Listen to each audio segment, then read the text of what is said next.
মানবতাবিরোধী অপরাধে শেখ হাসিনার বিচার হবে বলে জানিয়েছেন অন্তর্বর্তীকালীন সরকারের প্রধান উপদেষ্টা ডক্টর মোহাম্মদ ইউনূস। বিদেশি গণমাধ্যম স্কাই নিউজকে দেয়া এক সাক্ষাৎকারে তিনি এই কথা বলেন।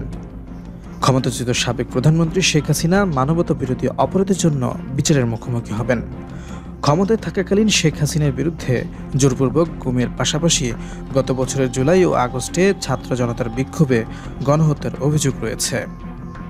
ওই সাক্ষাৎকারে অধ্যাপক ডক্টর ইউনূস বলেন, এই ঘটনার বিচার হবে।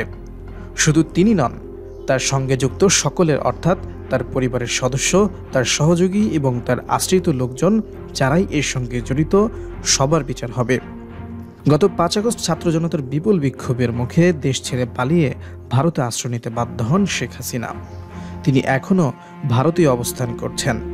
তার বিরুদ্ধে গোপন আটক কেন্দ্রের একটি নেটওয়ার্ক তত্ত্বাবধানের অভিযোগ রয়েছে, যেখানে বিরোধী রাজনীতিবিদদের জিজ্ঞাসাবাদ করা হতো, নির্যাতন করা হতো এবং অনেককেই হত্যা করা হয়েছে।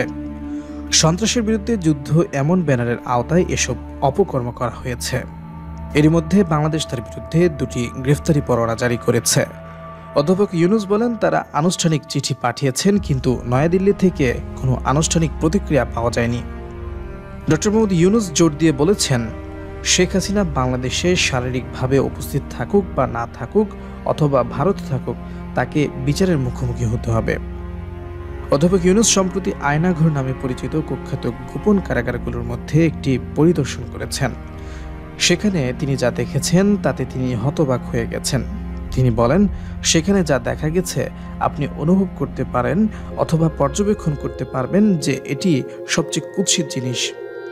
ক্ষমতায় থাকাকালে নিরাপত্তা বাহিনী এবং পুলিশকে ব্যবহার করে শত শত কর্মীকে অপহরণ, নির্যাতন এবং হত্যার ঘটনায় শেখ হাসিনার বিরুদ্ধে অভিযোগ রয়েছে। যদিও এসব অভিযোগ অস্বীকার করেছেন শেখ হাসিনা। শেখ হাসিনার পাশাপাশি অনেক সামরিক সদস্য এবং পুলিশ সদস্য জুলাই ও আগস্ট মাসে বিক্ষোভকারীদের উপর সহিংস দমন পীড়নের জন্য অভিযুক্ত হয়েছেন।